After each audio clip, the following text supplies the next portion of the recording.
গত বৃহস্পতিবার সোহাগ পরিবহনের উপর যেভাবে হামলা করা হলো সেটা আসলে কোনোভাবেই গ্রহণযোগ্য না।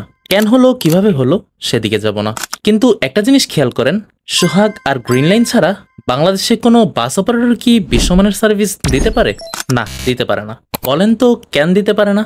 কারণ তাদের কাস্টমার প্রায়োরিটি আর যাত্রীদের কমফোর্ট নিশ্চিত করার পাশাপাশি সব শ্রেণীর যাত্রীদের তারা সমমূল্যায়ন করে। তাহলে প্রশ্ন হলো, কেন অন্যান্য বাস কোম্পানিগুলো তাদের মতো এলিট পর্যায়ে যাত্রীদের সেবার মান বাড়াতে পারে না?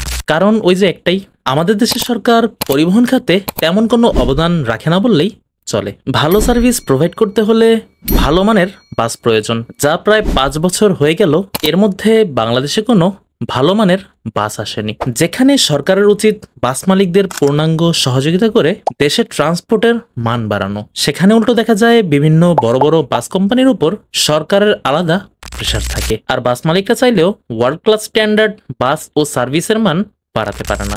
যদি সরকার বাস মালিকদের সহায়তা আর সিকিউরিটি নিশ্চিত না করতে পারে, তাহলে হয়তো অতি বিলম্বে সোহাগ গ্রিন লাইনের মতো ওয়ার্ল্ড ক্লাস সার্ভিস দেওয়া বাস অপারেটর হারিয়ে বসবো।